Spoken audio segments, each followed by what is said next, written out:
Imagine you are completely dominating a game. You are scoring at a terrifying pace, just hitting the ball to every single corner of the field. Right. Your opponent looks completely defeated at that point. Exactly. They are crushed. And then a minor play happens. Your opponent makes this half-hearted, really feeble plea to the official for a penalty. A play they don't even seem to believe in themselves, honestly. Like they're just going through the motions. Yeah, exactly. And the official quickly waves it off and says no. But someone on the opposing side decides to demand a video review anyway.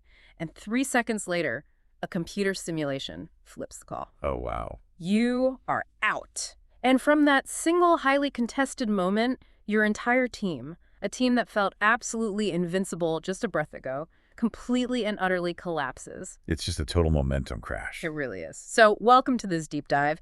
Today we are looking at a recent low-scoring thriller in women's cricket where Pakistan defeated the Netherlands by 37 runs. And, even if you don't know the first thing about cricket, you should care about this match. Oh, absolutely. It is a masterclass in human psychology under pressure. It really is a perfect laboratory for studying cognitive load in high-stakes environments. I mean, we are not just looking at athletes hitting a ball here. Right. We are looking at how a sudden shift in probability changes the literal brain chemistry of an entire locker room. The brain chemistry, that's a great way to put it. Because when a team collapses, it rarely starts with a physical failure, starts with a fracture in collective belief. Yeah, that collective belief is everything. I want to give you, the listener, the top-line facts just to set the stage before we really get into the weeds of that psychology.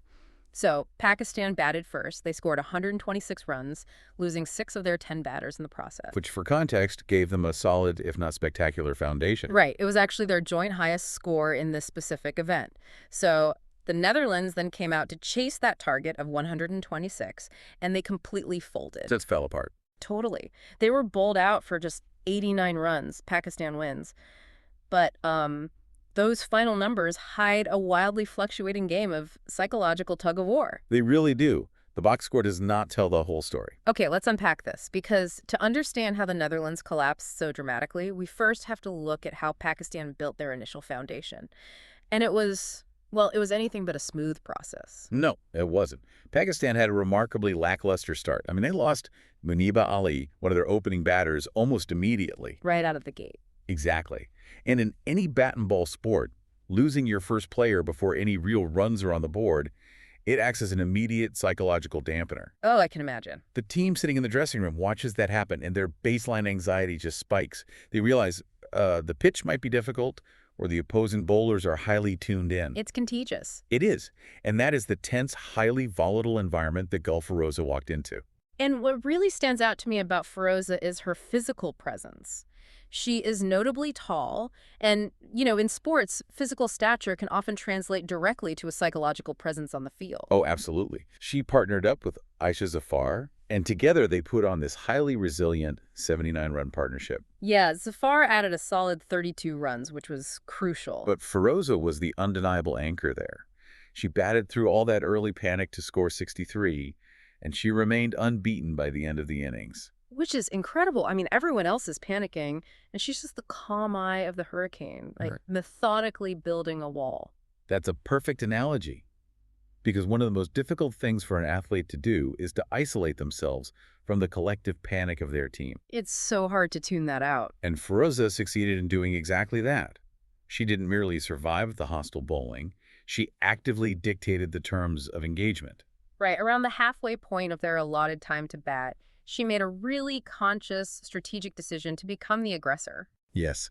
She recognized that simply defending the ball and taking single runs was going to leave them with a target that the Netherlands could easily chase down. She needed to fundamentally alter the math of the game. And she certainly altered the math. She really did. There was this incredible burst of scoring that completely changed the trajectory of Pakistan's innings. It was amazing to watch. Yeah, in one specific segment, the 10th over Feroza hits 2 clever boundaries off the Dutch bowler Hannah Landier. Boom. Right. Then, in the very next set of deliveries, she hits another pair of boundaries against Heather Seegers. So over the span of just 4 overs, Pakistan pumped 36 runs. That's a massive acceleration. To me, Feroza's innings isn't just about scoring. It's It's like opening a high-yield savings account right after declaring bankruptcy. That is a great way to think about it. Right. The team had nothing, they were in the red psychologically, and she just methodically, reliably compounds their wealth until they are suddenly sitting on a nest egg. Yes, a psychological nest egg. So how did that specific 36-run burst change the physical reality for Pakistan's bowlers? You know, the ones who were just sitting on the sidelines watching this happen. Well, it fundamentally changes their autonomic nervous system response. Really, their actual nervous system. Oh, yeah. In a low-scoring match, every single run carries disproportionate weight. When a batting lineup is struggling to put runs on the board, the bowlers sitting in the dugout start doing the math. Right, they're sweating it out. Exactly. They realize they will have zero margin for error when it's their turn to play. That triggers a literal anxiety response. Their muscles tighten, their heart rates elevate prematurely. Before they even step onto the field. Exactly. But when Feroza injects 36 quick runs into the game, she provides a sudden influx of breathing room. She lowers the cognitive load on her own bowlers. Okay, so they realize they don't have to be perfect. Right, they just have to be disciplined. She essentially built them a suit of psychological armor. That's so interesting. But that armor was immediately put to a severe test. It definitely was. Because just as Pakistan looked comfortable, the Netherlands unleashed a brutal counterpunch that totally flipped the script. And that Dutch response was spearheaded by Silver Seegers and Iris Zwilling. Who are arguably the most lethal weapons in the Netherlands bowling attack. Easily. Zwilling was incredibly efficient. She took 2 wickets while giving up only 19 runs. And together, they triggered a sudden catastrophic collapse for Pakistan right at the end of the innings. Yeah, Pakistan lost 5 wickets for just 24 runs. That is a staggering sequence of events. I mean, to lose half your remaining batting lineup for only 24 runs completely derails whatever strategic plan was in place. It's a total train wreck. And it included losing Fatima Sana very early in her time on the field. Right, and Sana had actually been promoted to bat at number 4, which was her highest ever batting position in this format. The management clearly wanted her to capitalize on that financial nest egg Feroza had built. But the Dutch bowlers completely shut her down. So Pakistan went from looking like they were easily going to score well over 140 runs to just limping across the finish line at 126 for 6. Now, I have to push back on something here. Sure, go for it. You mentioned Feroza giving the bowlers this psychological armor and breathing room, but 126 is not an intimidating number. No, it's really not. In the modern game, 126 is a highly vulnerable target. So didn't this setting 5 for time 4 collapse just completely shatter that armor and hand all the psychological momentum right back to the Dutch going into the intermission? Well, what's fascinating here is, I wouldn't say it completely shattered the armor, though it definitely dented it. You're right that the 126 was exactly the kind of target the Netherlands truly wanted to pursue. Right. It feels very doable. But the momentum shift is real. We just have to distinguish between emotional momentum and structural reality. Emotional versus structural. Okay. You are right that the Netherlands sprinted off the field riding a massive wave of adrenaline. They just dismantled the opposition's middle and lower order in minutes. Yeah, that adrenaline floods the locker room. Exactly. They look at a target of 127 to win and think, well, we have them exactly where we want them. But adrenaline is highly volatile. It has a short half-life. Meaning it fades quickly. Exactly. The structural reality is that Pakistan still had 126 runs on the board. Those runs exist. They are banked. They don't disappear just because the Dutch are feeling confident. Right. The Dutch still have to physically go out and score 127 runs without making mistakes. That makes total sense. The Dutch had the emotional high, but Pakistan had the tangible currency on the scoreboard. Exactly. And the Dutch carried that exact adrenaline directly out onto the pitch for their run chase. They attempted to blitz Pakistan right out of the gate. And it almost worked. That's the terrifying thing for the Pakistani bowlers. The Netherlands knew that a highly aggressive start, similar to a successful chase they pulled off against South Africa just a few days prior, would statistically almost guarantee a victory. So Heather Seegers came out swinging with total disregard for the bowlers. She raced to 24 runs off just 15 balls. Which is wild. Think about that rate of scoring in a game where the total target is only 127. It's incredibly aggressive.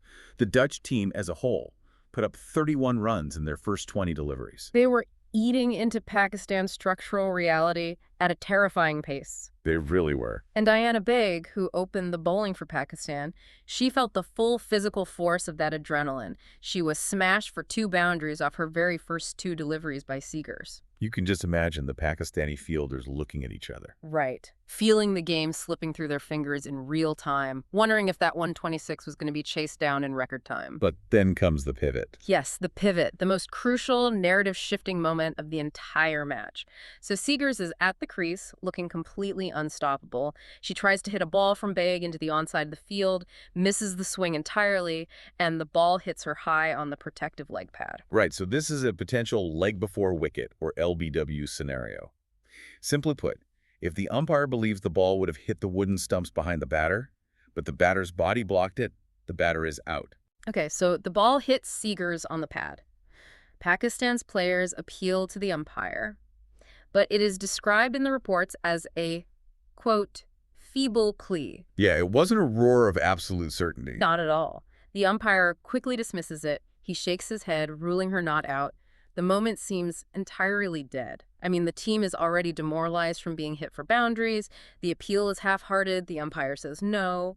It looks like Seegers is just going to keep on dominating. But here's where it gets really interesting. Fatima Sana, the same player who had failed to capitalize with the bat earlier during Pakistan's collapse, she makes the last-minute decision to challenge the umpire's call. She just decides to go for it. Right. She asks for a video review, they go to the technology, and when the Hawkeye simulation processes the trajectory of the ball, it spits out 3 red lights. No. It proves the ball was going to squarely hit the stumps. The umpire is forced to overturn his decision. This is huge. It's massive. Heather Seegers, the batter who was single-handedly taking the game away from Pakistan, is out.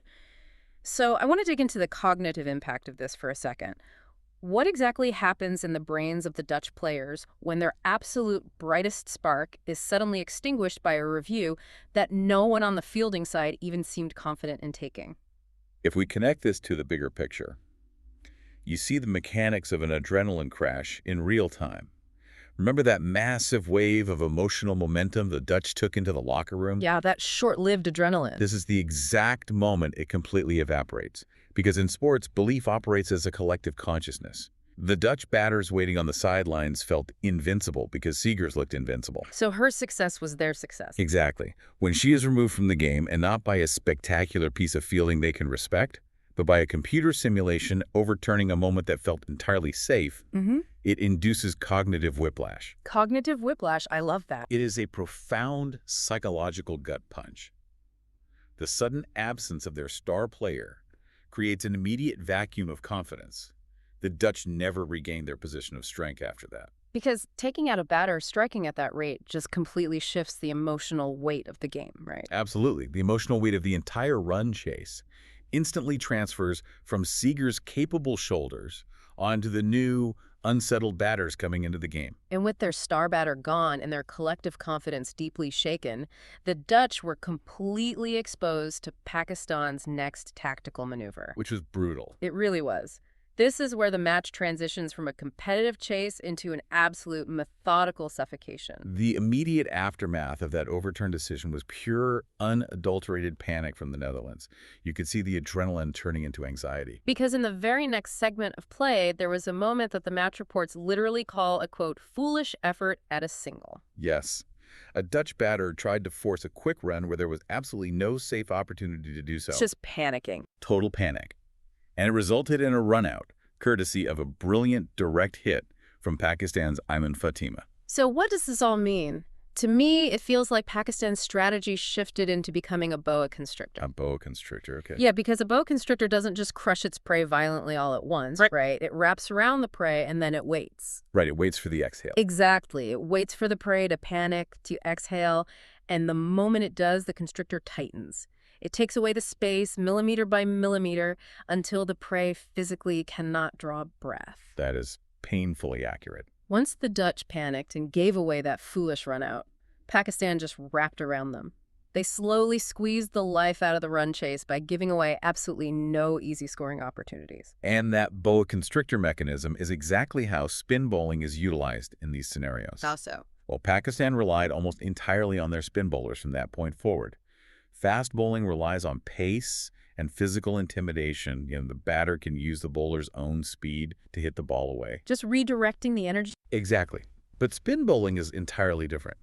It relies on deception, flight, and dipping the ball. It takes all the pace off the delivery. So the batter has to do all the work. Right. The batter is forced to wait for the ball and generate all the power themselves.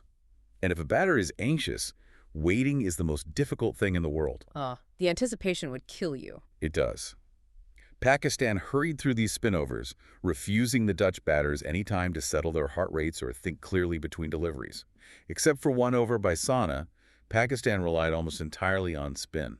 And Nashra Sandhu was the chief suffocator here, wasn't she? She was unbelievable. She bowled a tight line that revealed absolutely nothing. Her statistical impact in the middle of the game is almost absurd. She bowled 3 full sets of deliveries, gave up only 8 total runs, and took a crucial wicket. That is a masterclass in suppression. The Netherlands as a whole only managed to score 23 runs in the 7 overs following Seeger's dismissal. 23 runs in roughly 42 pitches. That is wild. This raises an important question, though, about the neuroscience of scoreboard pressure. Yeah. We often talk about pressure as this vague, abstract feeling, but here you see the biological mechanics of it. You have a target score that isn't changing, but the number of available deliveries is shrinking. The required run rate begins to climb. The math gets worse and worse. And the human brain perceives this escalating required rate as a physical threat. The amygdala, the part of the brain responsible for the fight-or-flight response, literally hijacks the prefrontal cortex, which handles rational, strategic decision-making. Wait, so they literally stop thinking clearly because their brain thinks it's being chased by a predator? Precisely. The prefrontal cortex shuts down. Blood flow is redirected away from the areas governing fine motor skills and toward the large muscle groups. Wow. That is why batters start looking physically clumsy. That is why Sandhu bowling deliveries where no runs are scored, those dot balls, is so lethal. The lack of scoring triggers the amygdala. It's like a physical trap.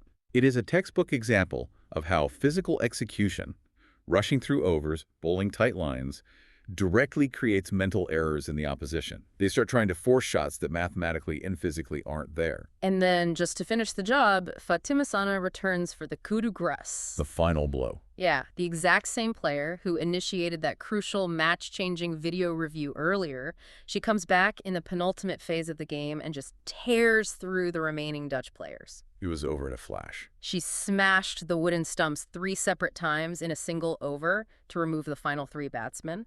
And Ayesha Zafar, who had built that initial financial nest egg alongside Feroza hours earlier, she also finished with incredible figures of 3 for 13. The catastrophic Dutch collapse is one of the most staggering shifts in probability you will see. Yeah, the final 7 wickets fell for a mere 13 runs. 13 runs. They folded for 89.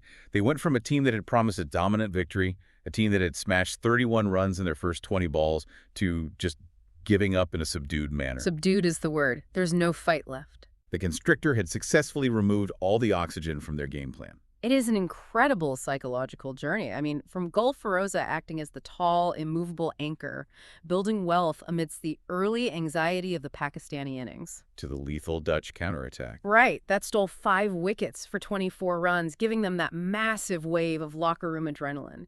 And finally, that dramatic, chaotic run chase. The explosive start by Heather Seegers, completely undone by a hesitant, feeble plea and a last-minute demand for a video review. That single moment of conviction really opened the door for Pakistan's suffocating amygdala hijacking spin masterclass. It really highlights the immense value of staying rational and compounding your gains under pressure, much like Feroza did. But more importantly, it shows the absolute power of applying relentless, methodical pressure when an opponent shows a crack in their armor. It proves that momentum in high-stakes environments is largely an illusion created by confidence. When that confidence is fractured by an unexpected reversal, the physical skills of the athletes often degrade immediately. Which brings us to a final thought for you to mull over as we wrap up this deep dive. Think back to that crucial turning point. Pakistan makes a feeble plea. The umpire says no. It would have been the easiest thing in the world to just accept it. Right, to accept the authority of that decision, drop their heads, accept the momentum of the game, and walk back to their positions. But Fatima Sana demanded a second look. She didn't take no for an answer. No, she didn't. In your own life or in your professional career, how often do you just accept a no and walk away? How often do you let a half-hearted attempt be the end of your story, when a little extra conviction, a last-minute demand for a second look, or pushing back against an initial rejection might be the exact mechanism that completely changes the trajectory of your success? Sometimes, even when the momentum feels entirely against you, you just have to ask for the review.